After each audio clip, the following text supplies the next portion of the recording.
So hi everyone, this is Shahrukh Saifi and welcome to the channel simplifying exams. So बच्चों, आज जो हम अपना मेन टॉपिक के बारे में बात करने वाले हैं वो हमारे स्पेशली टू टॉपिक्स होंगे।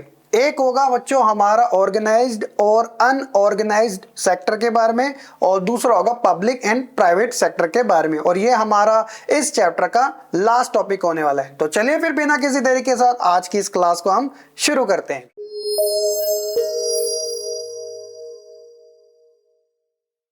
जैसा कि आप जानते हैं कि बच्चों, हमने ये जो हमारा चैप्टर है sectors of the Indian economic, तो उसके बहुत सारे जो टॉपिक्स हैं, चाहे वो हमारा प्राइमरी, सेकेंडरी या फिर टर्शरी सेक्टर हो, या फिर उसके अलावा इन सेक्टर में क्या क्या चेंजेस देखने को मिले, जीडीपी का क्या रोल है, जो एम्प्लॉयमेंट है वो कैसे जनरेट की जा सकती है, और साथ ही मनरेगा जैसे टॉपिक्स को हमने कवर कर लिया। अब हम बात करेंगे कुछ ऐसे सेक्टर्स की जिसमें सबसे पहले बात आती है बच्चों, जिसका भी मैंने आपको जिक्र किया, classification of the sector as a organised and unorganised sector के बारे में। अगर मैं आपको सिंपल वर्ड्स में स्टार्टिंग में ही बता दूं तो कितना अच्छा रहेगा। देखिए, जो ऑर्गेनाइज्ड सेक्टर होते हैं ना, वो आप मान लीजिएगा कि ये गवर्नमेंट के कंट्रोल में रहते हैं, जहां पे रूल एंड रेगुलेशन होता है गवर्नमेंट के थ्रू, है ना। तो ये हो गए ऑर्गेनाइज्ड सेक्टर। इसके अलावा जब बात आती है अनऑर्गेनाइज्ड सेक्टर की, तो वो सभी सेक्टर जहां पे रूल एंड रेगुलेशन तो नहीं होता और ना ही ये गवर्नमेंट के अंडर आते हैं, तो ये हमारे अनऑर्गेनाइज्ड सेक्टर कहलाते हैं। अगर हम अपने इंडिया की बात करें ना, तो जो ये ऑर्गेनाइज्ड सेक्टर है ना, बड़े ही लिमिटेड है। लेकिन जब बात आती है अनऑर्गेनाइज्ड सेक्टर की, तो इनकी क्वांटिटी थोड़ी ज्यादा है। ज्यादा नहीं आप कह सकते, बहुत ज्यादा है। डिफरेंट काफी ज्यादा है दोनों ही सेक्टर के अंदर। अब मेन इनके अंदर क्या क्या बात की गई है उन्हें आप समझने की कोशिश कीजिएगा। तो पहले हम बात कर लेंगे ऑर्गेनाइज्ड सेक्टर के बारे में कि क्या बात इसमें की जा रही है। तो देखिए बच्चों, organized sector includes those organization or works where the terms of employment are certain and people get regular and assured work। तो सबसे बेस्ट एग्जांपल इसका मैं गवर्नमेंट जॉब को ही दूंगा। तो आप देखते हो जितने भी एस्पिरेंट्स है, चाहे वो आफ्टर 12th हो, आफ्टर 10th हो या ग्रेजुएशन हो, वो सबकी ज़्यादातर पहली प्रायोरिटी जो होती है वो कहीं ना कहीं गवर्नमेंट जॉब्स की रहती है। वो क्यों रहती है? क्योंकि एक तो रेगुलर वर्क होता है, ऊपर से एश्योरेंस मिलती है आपको काम की कि हटाया नहीं जाएगा, यानी कि परमानेंट आपकी जॉब सिक्योरिटी आपको मिल जाती है। तो ये ऑर्गेनाइज सेक्टर होते हैं, चाहे वो बैंकिंग फील्ड का हो, टीचिंग फील्ड का हो, डॉक्टर की फील्ड का हो, या कोई भी XYZ जितने भी गवर्नमेंट के ऑर्गेनाइज सेक्टर हैं।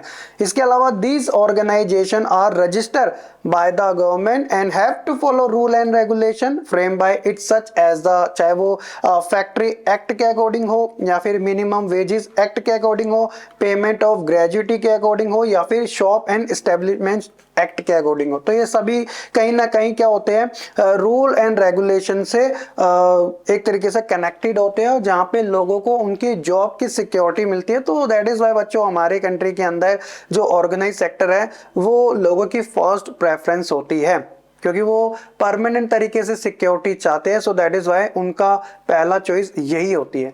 लेकिन जब बात अनऑर्गेनाइज्ड सेक्टर की आती है, तो ये कौन से सेक्टर होते हैं? आप अपने आसपास कुछ ऐसे लोगों को देखते हो जो कि अपना खुद का काम करते हैं, जैसे कोई टेलर हो गया, तो कोई मोची हो गया, है ना। इसके अलावा किसी की कोई जनरल स्टोर होगी, कोई रेडी वाला हो गया। तो ये सभी जो होते हैं ये भी तो एक तरीके से काम कर ही रहे हैं ना। लेकिन फर्क सिर्फ इतना है कि इन सभी को ना अनऑर्गेनाइज्ड सेक्टर के अंदर काउंट किया जाता है, जहाँ पे कोई वर्क की ना एक तरीके से सिक्योरिटी नहीं है। इसका अभी मैं आपको एक अच्छे से अच्छा एग्जांपल दूंगा। तो सबसे पहले क्या बात की गई है, the unorganised sector includes this organisation और works where the terms of employment are not certain and people do not have regular and assured work. जैसे कि ऑर्गेनाइज में होता है, यहाँ पे ऐसा नहीं देखने को मिलता। इसका एग्जांपल देते हैं, जैसे कि आप देखते हो कि जो लेबर क्लास होती है, जो डेली बेसिस के काम करती है, उनको पर डे के हिसाब से अमाउंट मिलता मिलता है ना। तो अब ऐसे जनों के साथ प्रॉब्लम क्या होती है, ये तो एक अनऑर्गेनाइज्ड सेक्टर के अंदर काम करते हैं और ऊपर से जो इनका वर्क होता है ना, उनकी कोई गारंटी नहीं होती। जैसे पहले दिन, दूसरे दिन, तीसरे दिन, 3 दिन काम मिला, ऐसी कोई गारंटी नहीं है कि चौथे दिन भी उन्हें काम मिल जाएगा। तो कहीं ना कहीं आप देखोगे कि जो सिक्योरिटी है उनके काम की, वो हमें नहीं देखने को मिलती। ऊपर से this sector is characterised by small unit which are not registered by the government and do not follow its rule and regulation. तो आप देखते हो बहुत सारी ऐसी फैक्ट्रीज होती है जहां पे लोग काम करते हैं, इवन उनको उन काम की कोई गारंटी भी नहीं मिलती है, क्योंकि आप देखते हो कि ऐसी जगहों पे ना रूल एंड रेगुलेशन की थोड़ी कमी भी हमें देखने को मिलती है। ज्यादातर यहाँ पर जो लोग होते हैं, आप देखोगे इस सेक्टर में जैसे तो उनका शोषण भी देखने को हमें मिलता है, कि जैसे ज्यादा से ज्यादा देर तक काम करना, और जितने भी आवर बेसिस पे वो काम कर रहे हैं, उनका जब बात आती है सैलरी की, तो वो काफी मिनिमम टू मिनिमम ही देखने को मिलती है। एक आप कह सकते हो सर्वाइवल वाली इनकम, है ना। इससे ये प्रूफ होता है कि appropriate government policy are required to secure and interest of the worker in this sector. तो इसलिए गवर्नमेंट से यही उम्मीद की जाती है कि वो ऐसे सेक्टर को ज्यादा से ज्यादा सिक्योर करे और कहीं ना कहीं एक मिनिमम जो वेजेस है वो डिसाइड करे, ताकि इन अनऑर्गेनाइज सेक्टर में काम करने वाले लोगों को एक तो उनके काम की गारंटी मिल सके, और कम से कम इतना तो अमाउंट मिल सके जितनी वो हार्ड वर्क कर रहे हैं, है ना। तो इस चीज का ध्यान रखना भी काफी जरूरी है। तो ये होते हैं बच्चों ऑर्गेनाइज्ड और अनऑर्गेनाइज सेक्टर के बारे में। होप सो कि आप अच्छे से समझ चुके होंगे। नेक्स्ट हम बात पढ़ते हैं कि classification of sector as a public और प्राइवेट। तो ये तो वैसे ही सिमिलर सा टॉपिक है, लेकिन समझने लायक और ज्यादा इजी हो जाता है। जब बच्चों बात आती है पब्लिक सेक्टर की, चाहे आप बैंक देखो, हॉस्पिटल देखो, स्कूल्स देखो, पोस्ट ऑफिस देखो, ये सभी के सभी कहीं ना कहीं आपको प्राइवेट भी देखने को मिलेंगे और गवर्नमेंट भी देखने को मिलेंगे, गवर्नमेंट के भी देखने को मिलेंगे। तो आप देखते हो कि जहां पर बच्चों जो कॉस्ट होती है, जो मनी होती है, ज्यादातर जब फ्री रहती है ना, तो वो कहीं ना कहीं पब्लिक सेक्टर होते हैं जो लोगों के लिए ही बनाए जाते हैं, और जहां पे पैसा लगता है तो कहीं ना कहीं ज्यादातर रेफर करते हैं प्राइवेट सेक्टर को। तो पहले बात करेंगे हम पब्लिक के बारे में, है ना। This sector includes the organization that are on या फिर operated by the government for providing goods and services। तो ये हॉस्पिटल हो गया या पोस्ट ऑफिस हो गया, बैंक हो गया, ये सब क्या करते हैं, हमें सर्विसेज प्रोवाइड करवाते हैं, है ना। और अगर गुड्स की बात की जाए, जो आप देखते हो कि ज्यादातर कंट्री के अंदर, हर एक स्टेट के अंदर ओवरऑल कि गवर्नमेंट्स की तरफ से ना कुछ राशन भी हमें देखने को मिलता है, जो कि काफी कम कीमत पे, या आप कह सकते हो कहीं कहीं तो फ्री भी होता है, जो कि गवर्नमेंट्स के थ्रू प्रोवाइड करवाया जा रहा है। तो ये लोगों को दिया जाता है ना।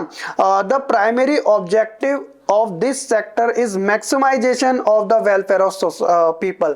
तो इस सेक्टर का ज्यादा से ज्यादा एक मेन ऑब्जेक्टिव यही है कि एक तरीके से लोगों का डेवलपमेंट करना, है ना। There are many goods and service which are provided by public sector to the public. ऐसे बहुत सारे गुड्स एंड सर्विस है जो कि प्रोवाइड कराए जाते हैं गवर्नमेंट्स के थ्रू पब्लिक के लिए, and industry, while the private sector is not able to provide either due to higher cost or a long gestation period. तो कंपेयर करने की बात आती है, आप एक गवर्नमेंट हॉस्पिटल में जाओ और प्राइवेट हॉस्पिटल में जाओ, जो चीज आपको free of cost government hospital में मिल जाएगी फैसिलिटीज, उसी का आप जब प्राइवेट हॉस्पिटल में जाओगे तो कितना ज्यादा अमाउंट आपसे ले लिया जाता है। तो इसलिए ज्यादातर लोगों का ट्रस्ट गवर्नमेंट में बना रहता है कि वो कभी ना कभी या कहीं ना कहीं हमारे फेवर में तो काम करेगी या करती आई है, या एक मॉरल रिस्पॉन्सिबिलिटी भी गवर्नमेंट की होती है कि अगर हमने उसे चूज किया है तो वो हमारे लिए तो काम करेगी, क्योंकि हमारी कंट्री के अंदर कोई कैपिटलिज्म नहीं है, बल्कि हम एक तरीके से सोशलिस्ट है, यानी कि हम सोसाइटी के बारे में ज्यादा सोचने की बात करते हैं। So that is why starting से ये एक तरीके का ट्रेडिशन रहा है। हालांकि इसके अंदर बहुत सारे चेंजेस भी देखने को मिले हैं जब से यहाँ पे प्राइवेट सेक्टर बूम एक तरीके से ज्यादा ग्रो करता जा रहा है ना। चलिए, तो ये एक कॉमन से टॉपिक है। इसके अलावा प्राइवेट सेक्टर की बात करें तो this sector include the industrial organisation that are own या फिर operated by the private entrepreneur for providing goods and service. तो यहाँ पर कोई एक कंपनी या एक व्यक्ति के द्वारा ये प्राइवेट सेक्टर चलाए जाते हैं। इनका क्या काम होता है, ज्यादा से ज्यादा maximisation of the profit of the organisation. चाहे टाटा हो, बिरला हो, अंबानी हो, हर किसी का एक ही मेन मकसद है कि लोगों को ज्यादा से ज्यादा गुड्स एंड सर्विस प्रोवाइड कराना और ज्यादा से ज्यादा अर्निंग करना, क्योंकि यहाँ पे तो खुली छूट मिली हुई है। बस एज पर द पॉलिसीज जो टैक्स है आप टाइम पे भरते रहिए, जितना अर्न करना है आपको उतना आप अर्न कीजिएगा, है ना। जैसे हमारे अडानी साहब है, कितने ज्यादा रिचेस्ट बनते जा रहे हैं, अभी हाल फिलहाल में तीसरे पोजीशन पर भी आ गए थे। तो ये कहीं ना कहीं प्राइवेट सेक्टर को ही रन कर रहे हैं। इनका परसेंटेज भी है गवर्नमेंट सेक्टर के अंदर, लेकिन वो अलग ही बात है अपने आप में। तो ये हो गया बच्चों प्राइवेट सेक्टर के बारे में। होप्स हो कि आप इन सभी जो भी हमने अभी तक पढ़ा वो सारी चीजें अच्छे से समझ चुके होंगे। आगे बात करते हैं कुछ इंपॉर्टेंट टर्म्स एंड कॉन्सेप्ट के बारे में, जैसे कुछ आ रहे हैं 7-8 है इसके अंदर। पहला है इकोनॉमिक एक्टिविटी। क्या होती है इकोनॉमिक एक्टिविटी? जो कि अर्निंग के पर्पज से की जाती है। And economic activity is act that is legal and creates utility with the object of earning money. दो बड़ा सिंपल सा है ना। इसके अलावा प्राइमरी सेक्टर जिसमें हमने बात करी थी, जहां पे यूटिलाइजेशन होता है नेचुरल रिसोर्सेज का, चाहे वो एग्रीकल्चर हो, फॉरेस्ट्री हो, फिशिंग हो, एनिमल हस्बेंड्री हो, है ना। ये एक तरीके से हम यहाँ पे रॉ मटेरियल का ज्यादा यूज करते हैं। इसके अलावा सेकेंडरी सेक्टर जो कि कन्वर्टेड होता है, यानी कि जो रॉ मटेरियल होता है वो कन्वर्टेड रेडी प्रोडक्ट में बन जाता है, जिसके अंदर आप देखते हो कि हमने वुडन का एग्जांपल लिया था, जो कि बेड की शेप हो सकती है या फिर चेयर की शेप हो सकती है या फिर कोई भी अलमीरा ले लीजिएगा या कोई फर्नीचर से जुड़े आइटम। ऐसे बहुत सारे ऐसे प्रोडक्ट हमें देखने को मिलते हैं जो कि एक तरीके से सेकेंडरी सेक्टर हमें इंडस्ट्रियल के तौर पे भी देखने को मिलता है ना। उसके अलावा टर्शरी की बात करें, जो एक प्रकार का आप कह सकते हो कि सर्विस प्रोवाइडर है ना। तो ये दोनों ही सेक्टर को हेल्प करता है। जैसे कि मैंने आपको बताया था कि अगर कोई मशीन खराब होगी तो जरूरत किसकी होगी? सर्विस की। आप एसी लो, मशीन लो या फिर टीवी लो, कहीं ना कहीं खराब होंगे तो फिर से उसकी सर्विस करवाना जरूरी है ना। और इसके अलावा this service included are the banking, transportation, communication, medical care, education etcetera. ये सारी चीजें टर्शरी सेक्टर के अंदर हमें देखने को मिलती हैं। आगे हम बात करें जीडीपी, ग्रॉस डोमेस्टिक प्रोडक्शन। हर एक कंट्री चाहती है कि उसके जो जीडीपी ग्रोथ है वो हमेशा प्लस में ही रहे, इवन सरप्लस में रहे, और ग्रोथ हर ईयर हमें ज्यादा ही देखने को मिले। इंडिया भी यही चाहता है ना। तो ज्यादा जीडीपी ग्रोथ होगी तो एम्प्लॉयमेंट भी ज्यादा होगा, लोगों के पास काम होगा, और जो गरीबी जैसी प्रॉब्लम्स है वो भी हमें कम देखने को मिलेगी। सो दैट इज वाई पूरे वर्ल्ड को 3 कैटेगरी में डिवाइडेड किया गया है, उनके पर कैपिटा इनकम के बेस्ड पर ही, चाहे वो डेवलप कंट्री हो, चाहे वो डेवलपिंग कंट्री हो या फिर अंडर डेवलप कंट्री हो। इंडिया किस में आती है? वो डेवलपिंग कंट्री है, अभी वो डेवलप की ओर जा रही है। जैसे ब्रिटेन हो गया, फ्रांस हो गया, जर्मनी हो गया, अमेरिका हो गया, ये ऑलरेडी डेवलप कंट्री है। और अंडर डेवलप के कुछ एग्जांपल, जैसे ज्यादातर इसमें अफ्रीका और मिडिल ईस्ट की कंट्री हमें यहाँ पे देखने को मिलती है। तो ये जीडीपी होगी। तो जीडीपी क्या होती है? Gross domestic product refer to the market value of the all the goods and service product within the domestic territory in a year. तो एक साल के अंदर जो भी फाइनल गुड्स एंड सर्विस है, जब उसको हम कैलकुलेट करते हैं तो उससे हमें हमारी जीडीपी हमें आराम से देखने को मिल जाती है ना। इसके अलावा अनएम्प्लॉयमेंट की बात करें, ये सबसे बड़ी एक प्रॉब्लम है इकोनॉमी के अंदर। It is a situation in which a person who is willing and able to work at the prevailing wage rate does not get any monetary work to do. यानी लोग काम तो करना चाह रहे हैं, लेकिन प्रॉब्लम पता है क्या है? काम उन्हें मिल नहीं रहा। इवन वो एलिजिबल भी है, यानी कि एबल भी है, उस काम को अच्छे तरीके से करना भी जानते हैं, बट फिर भी उनके पास काम नहीं है। ऐसा बहुत सारा होता है। जैसे गवर्नमेंट जॉब्स जो होती है वो काफी कम निकलती है, लोग अच्छे से प्रिपेयर है, वो उस एग्जाम को भी क्लियर कर सकते हैं और गवर्नमेंट जॉब ले सकते हैं।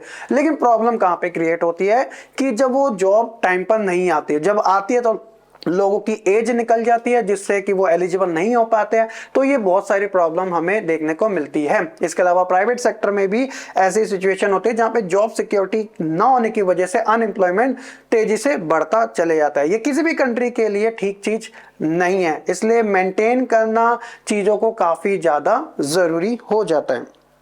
लास्ट है फाइनल गुड्स एंड सर्विस। तो फाइनल गुड्स एंड सर्विस में हमने बात करी थी पहले भी।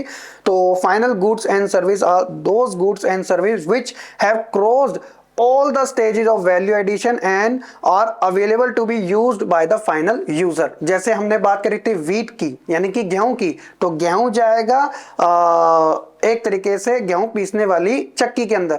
तो जब जो चक्की है वो गेहूं को पीसेगी तो उसे आटा आएगा, फ्लोर आएगा, और वो जो फ्लोर होगा वो एक कंपनी में जाएगा, बिस्किट नाम की कंपनी में। तो बिस्किट क्या करेगी, ऑयल एंड शुगर डाल के एक प्रोडक्ट बनाएगी बिस्किट का, जो कि मार्केट वैल्यू में वो निकाल देगी, और उससे वो जो लोगों को चीजें मिलेगी वो उनके लिए फाइनल प्रोडक्ट होगा बिस्किट, है ना। उसी तरह आप रोटी का भी एग्जांपल ले सकते हो, जो आप अपने घर पे अपने मदर के हाथों की प्यारी प्यारी रोटी खाते हो, तो उसका अगर हम देखेंगे वो आपके लिए तो फाइनल गुड्स हो गया, लेकिन उसका जो प्रोसेस हुआ था वो एक व्हीट से हुआ था, यानी कि गेहूं से होता। गेहूं से आटा बना, आटे से रोटी बन गई और हमने वो खा ली, और इसके साथ ही हमारा ये चैप्टर भी खत्म हो गया, है ना। तो ये था हमारा चैप्टर नंबर 2 हमारे इंडियन इकोनॉमिक के कुछ सेक्टर के बारे में। होप सो कि बच्चों आपको सभी सेक्टर काफी अच्छे तरीके से समझ आ चुके होंगे, और कुछ कॉन्सेप्ट थे इसके अंदर छोटे छोटे, वो भी आपको अच्छे तरीके से समझ आ चुके होंगे। रिपीट मैं आपको कर देता हूँ इस लेसन का ओवरऑल जो कंक्लूजन था, तो मेनली वो 3 सेक्टर के ऊपर डिपेंड करता था। पहला था इकोनॉमिक एक्टिविटीज, जिसके अंदर प्राइमरी, सेकेंडरी और टर्शियरी एक्टिविटी आई थी। दूसरा था हमारा ऑर्गेनाइज्ड और अनऑर्गेनाइज्ड सेक्टर, और लास्ट जो था अभी हमने पढ़ा वो है पब्लिक एंड प्राइवेट सेक्टर के बारे में। तो ये थे हमारे ओवरऑल सभी के सभी कॉन्सेप्ट। होप्स हो कि आपको अच्छे तरीके से सभी समझ भी आ चुके होंगे। अगर आपको ये वीडियो पसंद आई हो तो लाइक, कमेंट, शेयर करने के साथ चैनल को सब्सक्राइब करना बिल्कुल ना भूलेगा। अब हम बाकी मिलेंगे अपने एक नए चैप्टर के साथ। तब तक के लिए सभी बच्चे खुश रहे, पढ़ते रहे और ऐसे ही आगे बढ़ते रहे।